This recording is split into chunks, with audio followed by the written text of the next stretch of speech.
GKS educational spiritual videos నుంచి వస్తున్నటువంటి మరొక ముఖ్యమైనటువంటి విషయము ధర్మం యొక్క విలువ. యతో ధర్మస్య కృష్ణః యతో కృష్ణస్య జయః అని మహాభారత వాక్యం.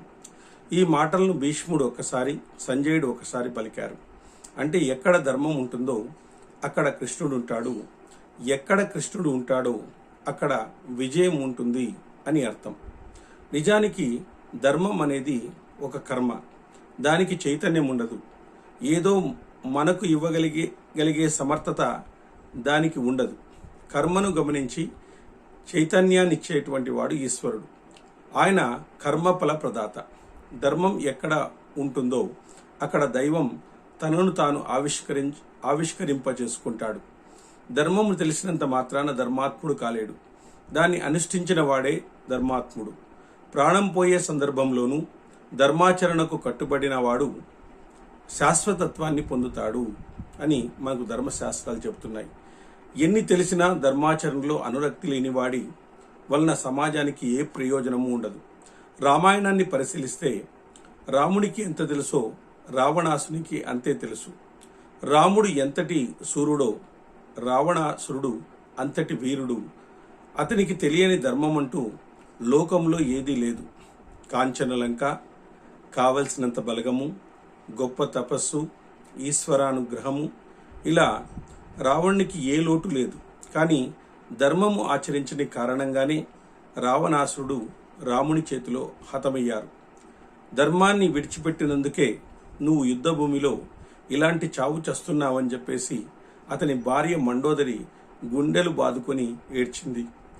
రాముడు మాత్రము ధర్మాన్ని మీరి అడుగు కూడా కడపలేడు.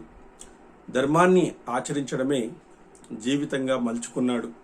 సుగ్రీవునితో ఎందుకు స్నేహం చేశావు రామా?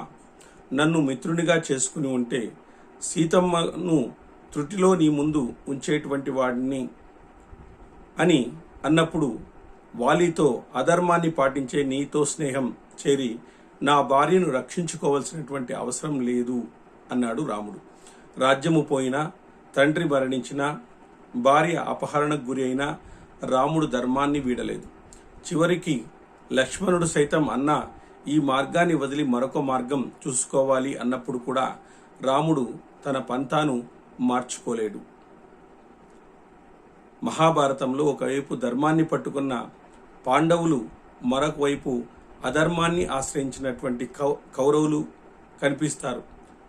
మార్గం ఎంత కఠినం ఉన్నప్పటికీ శాంతిని, ధర్మాన్ని కాపాడమే తన కర్తవ్యం అంటాడు ధర్మరాజు. వనవాస సమయంలో ద్రౌపది ఒక్కసారి ధర్మరాజుతో, నువ్వు అనుష్ఠించే ధర్మం నిన్ను అడవుల పాలు చేసింది, అదే ధర్మాన్ని విడిచిపెట్టిన దుర్యోధనుడు రాజ్యమేలుతున్నాడు, ఈ ధర్మం నీకేమిచ్చింది అని అడుగుతుంది. అప్పుడు ధర్మరాజు ఏదో ఆశించి మరేదో కాంక్షించి ధర్మాన్ని నేను పట్టుకోలేదు, స్వభావ సిద్ధంగా ధర్మాన్ని ఆచరించేవాడి నేను అని సమాధానం ఇస్తాడు. ఎన్ని కష్టాలు ఎదురైనా, మరిన్ని నష్టాలు చవిచూచినా ధర్మాన్ని విడిచిపెట్టలేదు. అందువల్లనే పాండవ అగ్రజుడు అయ్యాడు.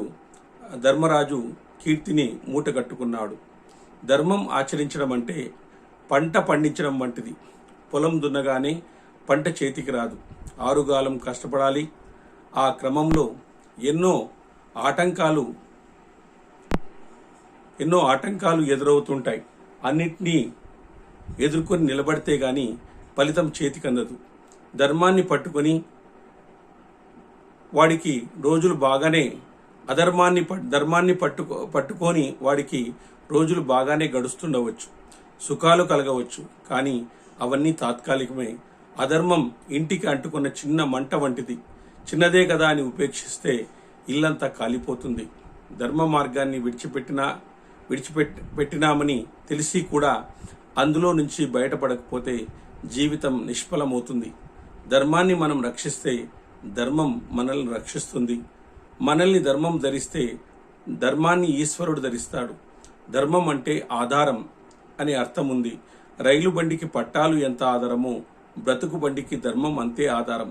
ఈ విషయాన్ని గుర్తెరిగి ధర్మబద్ధంగా జీవించడమే మానవుని యొక్క విద్యుక్త ధర్మం కావాలి అని ధర్మశాస్త్రాలన్నీ కూడా ఘంటాపదంగా చెబుతున్నాయి.